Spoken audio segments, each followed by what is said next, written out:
Hi and welcome to the channel. My name's John Newton and this is another video on setting up a studio for YouTube or any other kind of broadcasting or podcasting situation you might want to get involved in. I happen to be using OBS and I'll give a link to the uh, uh, site for that. And equipment that we're going to talk about today is preamplifiers. Now, if you have a microphone which is dynamic microphone, you're probably going to need a preamplifier because the output of dynamic microphones is pretty low. So yet again, just to remind you that this channel is not sponsored, it is not monetized. If you see any adverts, I don't benefit from those. And also there's no commission paid to me for talking about Thomann, as this channel doesn't qualify in terms of people watching it or how many subscribers that we have. If you'd like to help me earn a little bit more money, there are some links to donate to me, and also a subscription and a like or a dislike helps tremendously. So let's have a look at preamplifiers. And yet again, just to reiterate, you will need a preamplifier if you have a dynamic microphone and a standard USB interface, because the output of a dynamic microphone is just pretty low.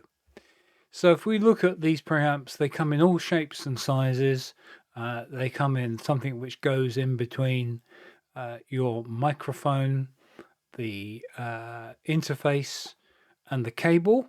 So you plug it into the back of the microphone, you plug your cable into the back of the preamp, and then the cable goes into your USB interface in a fairly simplistic way. These can be a bit clumsy because they add a little bit of length and a little bit of metal to your microphone lead, and some people just don't really like that. So you can have one that sits on the table rather than plugs directly into the microphone. You will need an extra lead. You will need a lead that goes from the back of the microphone into the preamp, and then another lead that goes from the back of the preamp into your interface. And obviously your interface is then plugged into your computer, whichever computer you may have. So as you can see, these go from anything from 44 euros upwards. And just to bear in mind that this one here is the opposite of an amplifier. It actually damps your signal down or puts a resistance in, so your microphone output or your audio output that you're putting into your interface is actually reduced. In this particular case, they are saying 15 dB, which is a fair bit. Now, I'd like to be able to explain dB and what it means. I've got to be honest with you, I'm a bit confused about it myself.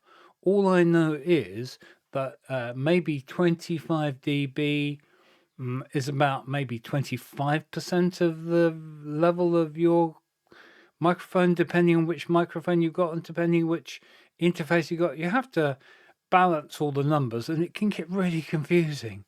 So it's always best, in my mind, to buy the one with the preamp with the most amount of gain, so to speak. So here we are. This has got 29 dB gain. I haven't used this one, but it's quite a lot. The preamp that I have used had 22 dB gain, and that wasn't quite enough for what I wanted. It's worth bearing in mind you can send it back, but obviously you've got postage or courier fees that you have to pay for.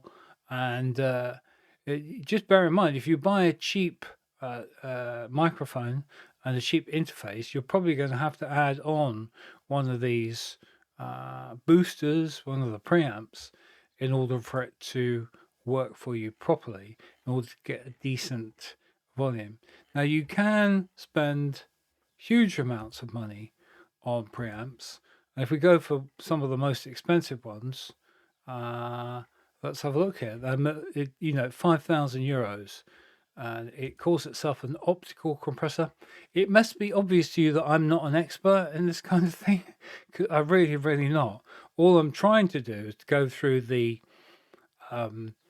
scenario where I set it up myself and actually learned what I needed and how I needed it, and how some of the money that I spent went to waste because I bought things that I didn't need and didn't return them in time.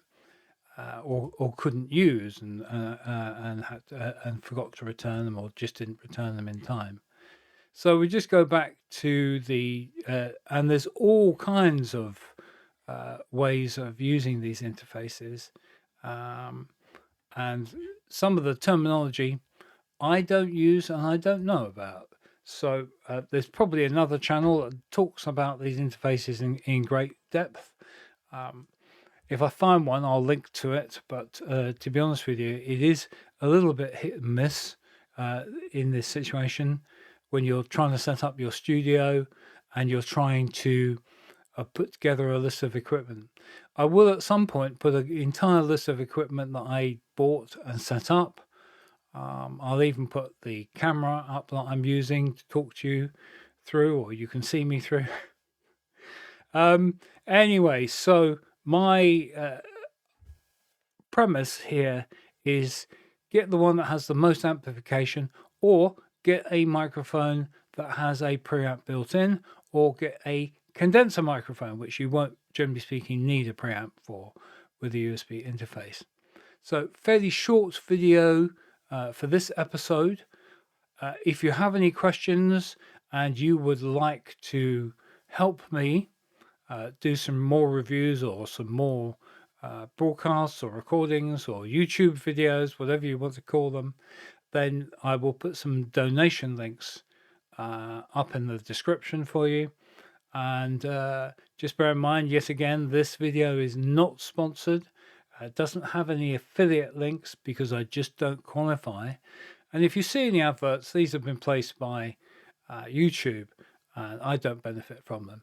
So that having been said, hope the video was useful to you. Please like or dislike and subscribe, and we'll see you again in the not too distant future. Have a nice day.